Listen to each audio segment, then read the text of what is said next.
Selamat siang para netizen dimanapun kita berada, salam inspirasi bagi kita semua. Wah, ini keren ya, ini keren kalau menurut saya. Pernyataan Ridwan Kamil justru blunder ya. Ridwan Kamil butuh 30 tahun IKN jadi kota. Selama itu Jakarta masih jadi pusat segalanya. Bagaimana pernyataan kemarin soal Ridwan Kamil yang menyatakan bahwa 3 bulan lagi IKN ya setara dengan Jakarta. Logikanya kan gimana begitu kan? Artinya apa? Artinya secara tidak langsung bahwa pernyataan dari Ridwan Kamil ini mencela-mencele begitu kan ya. Tidak tahu arahnya kemana. Dan sekarang karena kita kita melihat bahwa pernyataan dari Ridwan Kamil karena mereka menjadi calon gubernur DKI Jakarta. Coba kita baca 2 bulan yang kemarin ya. Ridwan Kamil ya klaim bahwa 2 bulan lagi IKN seperti Jakarta. Ini gimana begitu kan? Artinya apa? Artinya omongannya tidak sesuai dengan kenyataan. Mencela-mencela mereka ya. Ya, mana ada yang kemudian masyarakat bisa percaya terhadap orang-orang pernyataan dari orang-orang politisi begitu kan ya. Coba kita lihat saya. Sebelum jadi cagup ya klaim Ridwan Kamil 2 bulan lagi IKN sudah seperti Jakarta. Setelah jadi cagup ya by riset IKN jadi ibu kota butuh 20 tahun lagi. Jakarta masih pusat segalanya. Kata-katanya ini gimana 2 bulan yang lalu begitu kan. Seolah-olah ya mungkin masyarakat sudah tahu mencela-mencelenya seperti itu begitu kan ya. Jadi artinya apa? Artinya menurut saya pribadi inilah ya masyarakat DKI Jakarta mungkin tidak cocok dengan pernyataan Ridwan Kamil ini ya, dan tidak memilih Ridwan Kamil karena mungkin pernyataannya mencela-mencela, rekam jejaknya di situ begitu kan ya. Ya ketahuan bahwa ini dekat dengan penguasa ini ya kata-katanya seperti itu. Dekat dengan rakyat kata-katanya seperti itu. Ini gimana coba? Jadi makanya masyarakat sekarang ini tidak begitu percaya terhadap terhadap pernyataan-pernyataan politisi begitu kan. Ya karena gitu. Bersama dengan rakyat saya akan memperjuangkan hak-hak rakyat kecil. Mendengarkan aspirasi rakyat kecil, akan memberikan tambahan modal kepada rakyat kecil, akan mensejahterakan pada rakyat kecil. Pret. Itulah kalau dengan rakyat kecil. Kalau ketemu dengan rakyat kelas atas, dengan pejabat, sesama pejabat, gampang ini. Ini akan kita bangun ini, bangun itu dan sebagainya. Tapi pada kenyataannya actionnya nol begitu ya. Jadi terlalu banyak menghayal. Padahal kalau saya amati betul begitu kan. Program-program dari Ridwan Kamil di Pilkada DKI Jakarta tidak ada yang menarik sedikit pun ya bagi masyarakat kecil.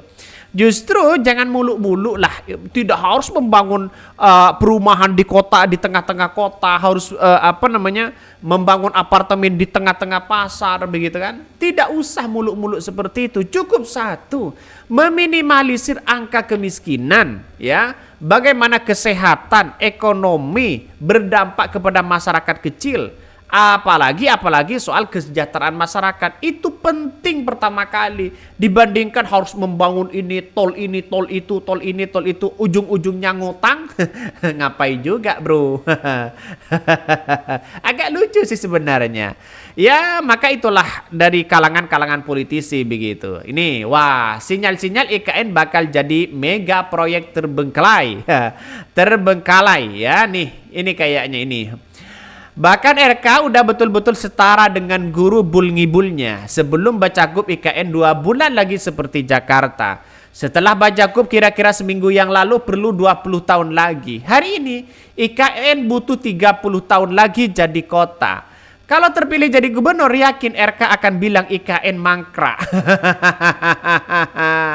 Bisa saja. Yang namanya politik ya seperti itu begitu kan. Tidak perlu kita percayai omongan-omongan itu. Makanya lihat saja ya, Ridwan Kamil ini sudah mengalami Kim Plus ini sudah mengalami kelemahan. Ya kita lihat saja bahwa Pramono dan Rano Karno mereka lebih dekat dengan ya masyarakat DKI Jakarta, mendekati kepada Jackmania, mendekati kepada pendukung-pendukung Anies Baswedan. Sehingga apa yang terjadi? Yang terjadi inilah saya kira kalau ini PDIP menang, betapa malunya Kimplas ini. Betapa malunya Ridwan Kamil ya.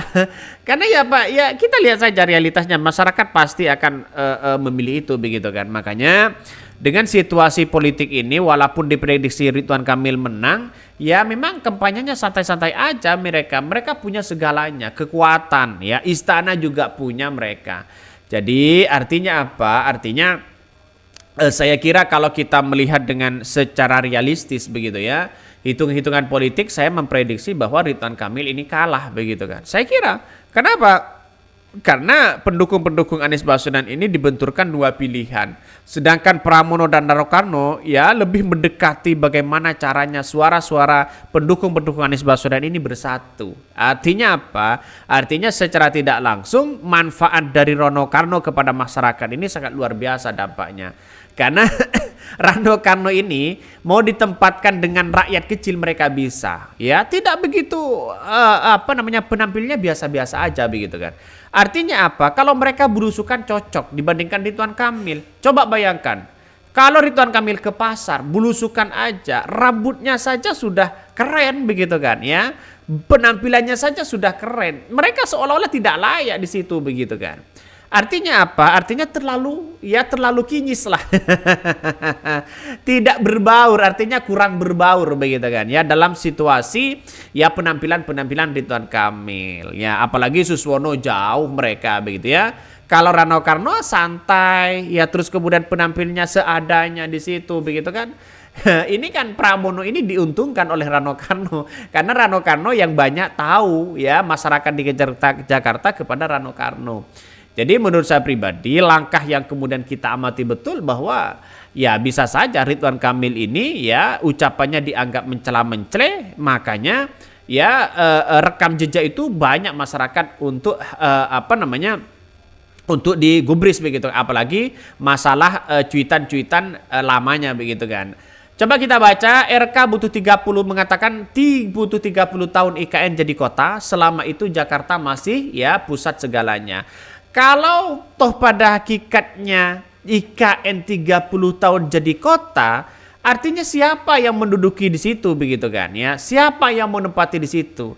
Apakah Prabowo? Apakah siapa? Saya kira tidak mungkin Prabowo. Lalu apa yang terjadi? Bisa saja mangkrak. Ya bisa saja mangkrak begitu kan ya. Karena kita tahu sendiri bahwa Ridwan Kamil ini diutus oleh Prabowo ya untuk menjadi calon gubernur di Pilkada DKI Jakarta. Bukan tidak mungkin Ridwan Kamil ini menjadi ya tangan kanan dari seorang Prabowo. Kan begitu, bukan seorang Jokowi lagi begitu kan ya. Visi dan misinya sudah berubah dengan Prabowo. Coba kita baca ya, jangan terjebak dengan pola-pola itu. Calon Gubernur Jakarta Ridwan Kamil bertemu dengan ex-Gubernur Jakarta Fauzi Bowo atau Foke ya di situ Babakan Jakarta pada Rabu. Ridwan Kamil mengaku perlu banyak belajar dari Foke terutama soal bagaimana mengelola visi Jakarta jadi sebuah kota global tapi tetap orisinil kebudayaannya. Saya belajar banyak dengan beliau juga dalam perjalanannya bagaimana mengelola visi Jakarta. Sebuah ya kurator IKN saya paham. Butuh 20-30 tahun untuk Nusantara menjadi kota sesungguhnya. Maka dalam rantang Jakarta masih menjadi pusat segalanya, pusat peradaban dan lain-lainnya. Karena itu membangun Jakarta ke depan harus komprehensif. Status baru sebagai daerah khusus Jakarta sepeninggal status DKI perlu pembangunan tak bisa ya bagi Jakarta ke depan. Ya kita lihat saja dong. Makanya jangan-jangan nanti ya IKN bisa mangkrak. Siapa kalau membutuhkan 30 tahun ya? Yang membutuhkan 30 siapa yang menduduki di situ begitu kan? Ya kita lihat saja. Makanya proses dalam hal ini Prabowo tidak mungkin saya kira akan tiba-tiba pindah ke sana. Masih menunggu ini, menunggu itu dan sebagainya begitu kan. Makanya inilah politik yang ada. Oke ya, mungkin itu yang kami sampaikan. Tonton terus channel Hon dari Podcast Rakyat ini. Jangan lupa di subscribe.